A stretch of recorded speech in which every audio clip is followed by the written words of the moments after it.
अस्सलामुअलैकुम। बरेली से एक हैरान कर देने वाला मामला सामने आया, जहां 58 इयर्स के एक पुलिस इंस्पेक्टर पर 35 साल की एक खातून ने संगीन इल्जामात लगाए हैं। औरत का कहना है कि जब ये अपने शोहर के खिलाफ शिकायत लेकर पुलिस स्टेशन गई, तब इसकी मुलाकात इंस्पेक्टर नरेश बाबू से हुई। उस वक्त इंस्पेक्टर ने इसे तसल्ली देते हुए कहा कि तुम फिक्र मत करो, मैं हूं ना, मैं तुम्हारी हर तरह से मदद करूंगा। औरत का कहना है कि उस वक्त पुलिस ऑफिसर की बात पर इसने यकीन किया, क्योंकि ये अपनी जिंदगी के बहुत मुश्किल दौर से गुजर रही थी और इसे किसी सहारे की जरूरत थी। खातून के मुताबिक इसकी जिंदगी पहले ही बहुत परेशानियों से भरी हुई थी। इसने बताया कि यह यतीम है, इस दुनिया में इसका कोई अपना नहीं है। साल 2022 में इसकी शादी हुई थी, लेकिन हस्बैंड की तरफ से हमेशा जुल्म और परेशानियां मिलती रही और उसके बाद लड़ाई झगड़ा तनाव की वजह से ये अपने हस्बैंड से अलग रहने लगी। इसी दौरान इसने पुलिस से इंसाफ की उम्मीद में अपनी शिकायत दर्ज कराई और इस सिलसिले में इसकी मुलाकात इंस्पेक्टर नरेश बाबू से हुई। खातून का इल्जाम है कि शुरू में इंस्पेक्टर ने सिर्फ इन्वेस्टिगेशन और केस के बहाने इससे बात करनी शुरू की। इसने इसका मोबाइल नंबर लिया और रोज फोन करने लगा। धीरे धीरे काम की बातें कम और पर्सनल बातें ज्यादा होने लगी। इंस्पेक्टर इससे बार बार यकीन दिलाता रहा कि ये इसकी जिंदगी सुधार देगा, इसके लिए नौकरी का इंतजाम करेगा और अपनी बीवी को तलाक देकर इससे शादी कर लेगा। खातून ने कहा कि इंस्पेक्टर ने अपने पावर का भी जिक्र किया और कहा कि इसके सीनियर ऑफिसर से अच्छी जान पहचान है, इसलिए नौकरी दिलवाना इसके लिए कोई मुश्किल बात नहीं। इन वादों पर भरोसा करते हुए ये इंस्पेक्टर के और करीब आती गई। इसका कहना है कि इंस्पेक्टर ने शादी का वादा करके इसके साथ जिस्मानी ताल्लुक कायम किए और बार बार इसे यकीन दिलाया कि जल्द ही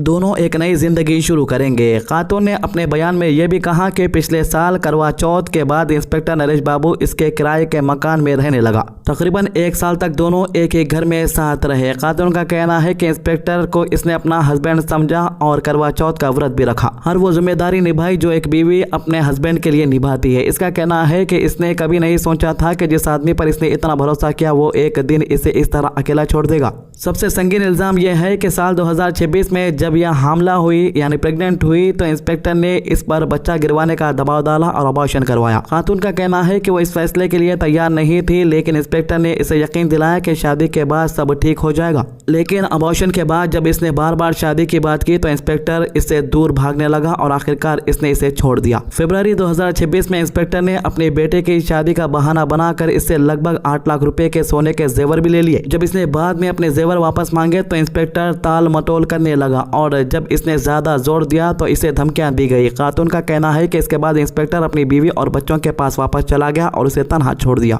खातून का कहना है कि इसने सिर्फ इसलिए भरोसा किया क्योंकि यह अकेली थी और इसके पास कोई अपना नहीं था। इसने सोचा कि एक पुलिस की वर्दी पहने हुआ एक आदमी ऑफिसर जिसका सहारा बनेगा, लेकिन इसके मुताबिक उसने भरोसे का गलत फायदा उठाया। अब यह खातून इंसाफ की मांग कर रही है और चाहती है कि इसके साथ जो हुआ इसकी पूरी जांच हो और जिम्मेदारों के खिलाफ सख्त कार्रवाई की जाए। इस मामले में खातून ने पुलिस के सीनियर ऑफिसर्स को अपना बयान दिया और अपने दावों के सपोर्ट में फोटोज और वीडियोस भी जमा करवाए हैं। शिकायत मिलने के बाद एसएसपी अनुराग आर्या ने 7 जुलाई को इंस्पेक्टर नरेश बाबू को सस्पेंड कर दिया। अगले दिन खातून ने एसपी साउथ अंशिका वर्मा के सामने अपनी तफसीली बयान भी दर्ज करवाया है। पुलिस का कहना है कि मामले की जांच की जा रही है और सबूतों की बुनियाद पर आगे की कानूनी कार्रवाई की जाएगी। इंस्पेक्टर नरेश बाबू के बारे में बताया जा रहा है कि यह मुरादाबाद के शाहपुर का रहने वाला है और बरेली के कई पुलिस स्टेशन में पोस्टिंग पर रह चुका है। इसकी रिटायरमेंट में सिर्फ 2 साल बाकी है। इसके 3 बच्चे हैं, एक बेटी और 2 बेटे, और तीनों की शादी हो चुकी है। यह दादा भी बन चुका है। दूसरी तरफ खातून बरेली के प्रेमनगर इलाके की रहने वाली बताई जा रही। इसकी शादी नई बस्ती में हुई थी और इसका एक 10 साल का बेटा भी है जो फिलहाल अपने बाप के साथ रहता है। खातून अपने शौहर से अलग हो चुकी है और इसका कहना है कि इसी तन्हाई और मजबूरी के दौर में इसे इंस्पेक्टर पर भरोसा किया था। फिलहाल इस पूरे मामले की पुलिस जांच कर रही है। अब देखना यह होगा कि जांच में क्या हकीकत सामने आती है और सबूतों की बुनियाद पर कानून किस नतीजे तक पहुंचती है। ये तमाम इल्जामात शिकायत के बुनियाद पर ही है और इनकी तस्दीक का फैसला जांच और अदालती कार्रवाई के बाद ही होगा। मीडिया से बात करते हुए पुलिस वालों का इस मामले में क्या कहना है, आइए सुनते हैं।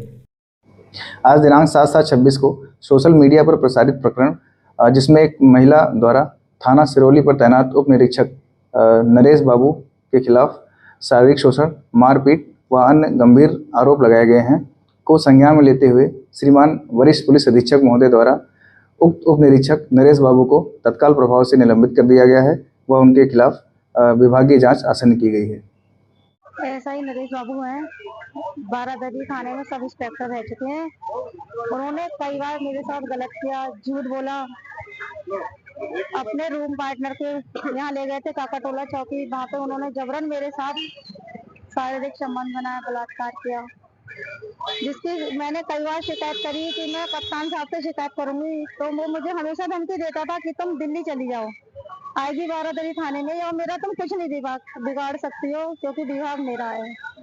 उत्तर प्रदेश का एक मुसलमान शख्स नोएडा के अंदर आया, किराए के मकान में रह रहा था। उसके बाद बजरंग दल, आरएसएस, विश्व हिंदू परिषद के कुछ ग्रुप्स इसके घर पर आ जाते हैं और गुंडों की तरह लड़के से आधार कार्ड मांगते हैं। जरा सोचिए, जिस मुल्क के अंदर एक तरफ सरकार दावे करती है कि हर तरफ पुलिस का राज है, कोई भी अगर कानून अपने हाथ में लेगा तो उसके ऊपर कार्रवाई की जाएगी, वहीं हम लोग बजरंग दल, विश्व हिंदू परिषद, आरएसएस के कुछ लोगों को कानून अपने हाथ में लेते हुए देखते हैं। ये लोग सुकून से जाते हैं, बेकसूर लोगों के पास जाकर उनका ID कार्ड चेक करते हैं और उनको बोलते हैं कि तुम यहाँ पे रहना, घर खाली करके चले जाओ।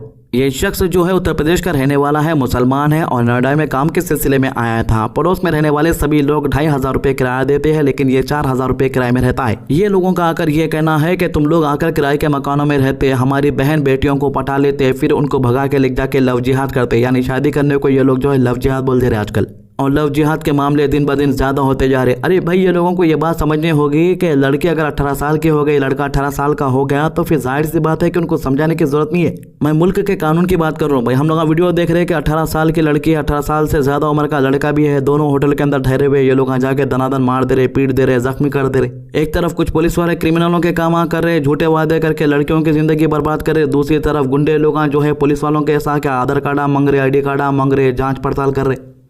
ये लोग डबल देते हैं और हिंदू ही लालच के मारी मकाने देते हैं। 4000 भाड़ा देता है ये, और फिर चलने में अड़ोस पड़ोस की बहन बेटियां चले जाती है। आपकी बहन बेटी हो, ये आते हैं यूपी बिहार से 5-5, 7-7 जन, काम भी कर लेंगे 200-300 में, पर इनका सब मकसद होता है, सब टारगेट एक ही है।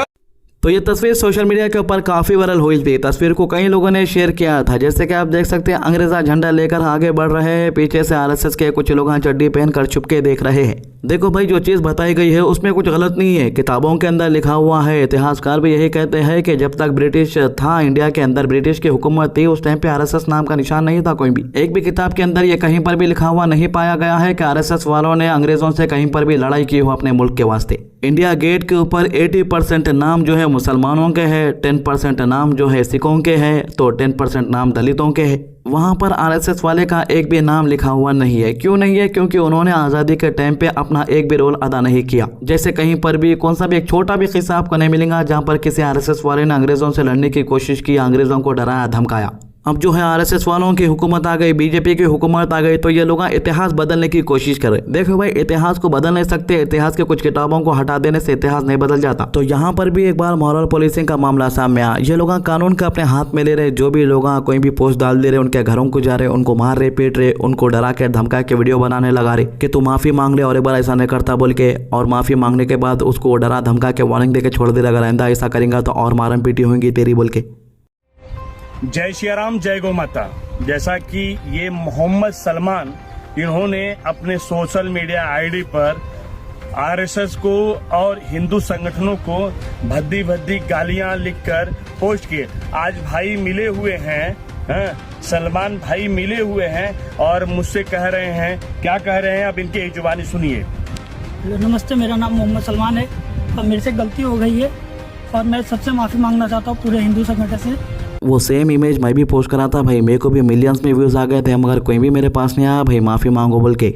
तो खैर, ये 3 मामलों के अभी तक की अपडेट। आज की अच्छी बात, हुज़ूर सल्लल्लाहु अलैहि वसल्लम ने फरमाया, जिस शख्स ने जुमे के दिन गुस्ल किया और खूब पाकी हासिल की और तेल या खुशबू इस्तेमाल किया, फिर जुमे के लिए चला और 2 आदमियों के बीच ने ना घुसा और जितनी इसमें किस्मत में थी नमाज पढ़ी, फिर जब इमाम बाहर आए और खुतबा शुरू किए तो खामोश हो गया, इसके लिए जुमे के दूसरे जुमे तक के तमाम गुनाह माफ़ कर दिए जाएंगे। बुखारी 910। हमारे चैनल को सब्सक्राइब कीजिए, वीडियोज़ को ज़्यादा से ज़्यादा लोगों तक शेयर कीजिए। अल्लाह हाफिज़।